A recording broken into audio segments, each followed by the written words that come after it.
ଗତକାଲି ଅନୁଭବ ବାହା ହେଇକି ଓଡ଼ିଶା ଫେରିଛନ୍ତି ଜାଗୃତି ଧରି। ହଁ ସେ ବିବାହ ହେଇଗଲେଣି ଗୋଟେ ଭଲ ଦାମ୍ପତ୍ୟ ଜୀବନ କରିଥାନ୍ତୁ। ଜଗନ୍ନାଥ ଲିଙ୍ଗରାଜ ଆଲ୍ଲା ଯୀଶୁ ମା ଦୁର୍ଗା ତାଙ୍କୁ ଆଶୀର୍ବାଦ ଦିଅନ୍ତୁ। ଆଉ ଫଟାଫଟି ନ ହେଇକି ଯୋଡ଼ି ହେଇକି ଜୀବନଟା ତାকে ସାଥିରେ ରୁହନ୍ତୁ। ସୁର ଭାଇ शुभेच्छा ଜଣେଇବେ ନା ନାହିଁ? ହଁ ଗୋଟେ ସାନ ଭାଇଟେ ସେ ଗୋଟେ ବୋହୂ ନେଇକି ଆସିଛି ଆଉ ଆଶୀର୍ବାଦ ଦବାନି ଦବା। ଏବେ ପ୍ରଦୀପ ମାଝୀ ବାହା ହେଇଛନ୍ତି ତାଙ୍କ ସ୍ତ୍ରୀଙ୍କୁ ତାଙ୍କୁ ବି ଧନ୍ୟବାଦ। ଦାମ୍ପତ୍ୟ ଜୀବନ ତାଙ୍କର ଭଲରେ କଟୁ ଈଶ୍ୱର ତାଙ୍କୁ ଆଶୀର୍ବାଦ ଦିଅନ୍ତୁ କିଛି ଅସୁବିଧା ନାହିଁ। ଗତକାଲି ଅନୁଭବ ବାହା ହେଇକି ଓଡ଼ିଶା ଫେରିଛନ୍ତି ଜାଗୃତି ଧରି। ହଁ ସେ ବିବାହ ହେଇଗଲେଣି ଗୋଟେ ଭଲ ଦାମ୍ପତ୍ୟ ଜୀବନ କରିଥାନ୍ତୁ। ଜଗନ୍ନାଥ ଲିଙ୍ଗରାଜ ଆଲ୍ଲା ଯୀଶୁ ମା ଦୁର୍ଗା ତାଙ୍କୁ ଆଶୀର୍ବାଦ ଦିଅନ୍ତୁ।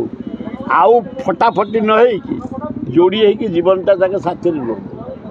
ସୁର ଭାଇ शुभेच्छା ଜଣେଇବେ ନା ନାହିଁ? ହଁ ଗୋଟେ ସାନ ଭାଇଟେ ସେ ଗୋଟେ ବୋହୂ ନେଇକି ଆସିଛି ଆଉ ଆଶୀର୍ବାଦ ଦବାନି ଦବା।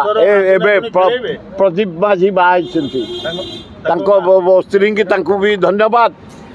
ଦାମ୍ପତ୍ୟ ଜୀବନ ତାଙ୍କର ଭଲରେ କଟୁ ଈଶ୍ୱର ତାଙ୍କୁ ଆଶୀର୍ବାଦ ଦିଅନ୍ତୁ କିଛି ଅସୁବିଧା ନାହିଁ।